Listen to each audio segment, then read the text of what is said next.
Mozart. Alright. 1, 2, 3, 4.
Mentioned it, like, because I think that weekend I had a orchestra retreat, and me and a different friend were going to play a recorder duet for fun. Yeah.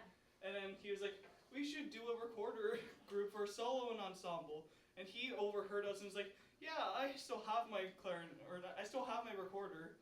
So then he found some music, and he wanted a tenor recorder. So literally, as like the last day that like we had to fill out our forms and submit it, like you did it. Right as we got it submitted, like our initial tenor recorder dropped out. Like was like, oh, I'm not going to be available that day. So like he was in the band room, so we're like, can you play? And I was like, got it.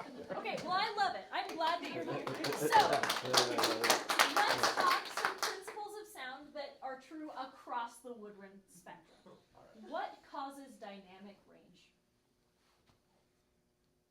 How much air you put through it? Not just how much, but how fast. It's all about air speed, right? Now with recorder, there's a limited range of air speed that is achieved. As soon as your air gets too fast, you're like up a partial, right? And that's big yikes. We don't want to do that. So we have a much more limited dynamic range than on some of our other instruments. But what causes tone quality across the woodwind spectrum? Like the stability of the air? You're so close. Yeah, yes, mostly. It's air pressure, right? So yeah, sort of the stability of the air. Within the realm of human capacity, higher air pressure equals better tone on woodwinds, okay? If our air pressure is lower, it doesn't really matter what speed it's going, our tone's gonna get fuzzier and disjointed. Now, when we revert back to something that we did a long time ago, whether it's a piece that you played played in 6th grade when you were starting your instrument, or an instrument that you played before that, right? We tend to play it the way that we played it when we started. So can I actually just hear all of you play like your 3-finger, I don't remember, is that C or G or what? Here. Okay, play me your 3-finger G, and I want you to focus on high air pressure, give me like mezzo forte air speed, and your job is to use your tongue position and your jaw to match pitch across your ensemble, just like you would at your actual instruments that you now probably all play pretty well, right? Okay, so let's use the skills that we've built to make this instrument that we started on sound the way that we can play as highly skilled musicians. Cool? G, let's go.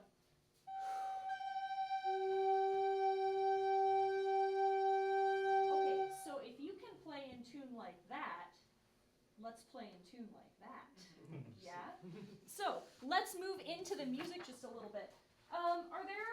Can you help me find a section, because you know the piece better than I do at this stage, where we have, maybe at the end, where we have the lower 3 parts playing similar rhythms, and we just have that recorder 1 doing its own thing. So like, is 24 a reasonable spot? Yeah. Yeah. Or should we start at D, which makes more sense?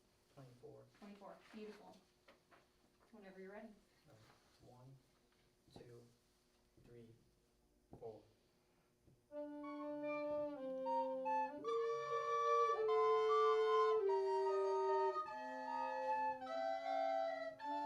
Pause. Can we just hear our lowest 3 voices for a sec?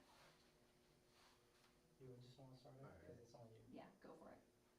You need faster air.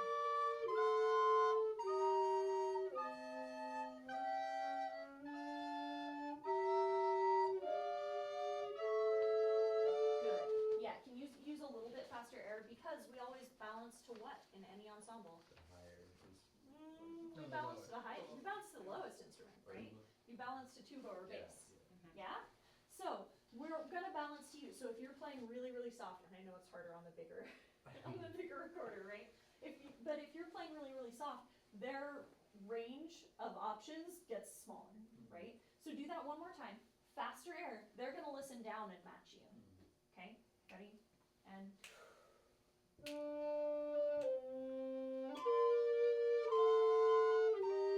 listen and match.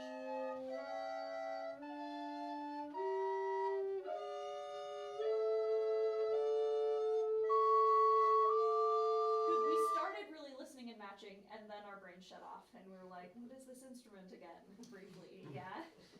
So just make sure that you stay on. You ready to rejoin us? Yeah. Beautiful. Okay, so let's take that again. That was a much better dynamic. Thank you.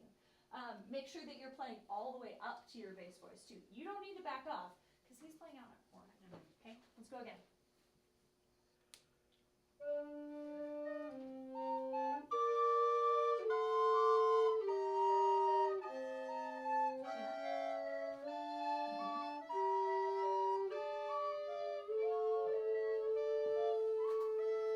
Yeah, and now that we're really trying, we're a little bit unsure, right? So make sure that you're always playing with that great air support, with the same kind of confidence that you did when you were like, this is just a silly thing we're doing. But like, if you're gonna do a silly thing, why would you not do a silly thing as well as you can, right? We always want to do the things that we're doing as well as we can, because the way that we do one thing is typically the way that we do everything. Yeah, and that's a really, really important thing. I'm so glad that you guys are playing this. Thank you for playing today.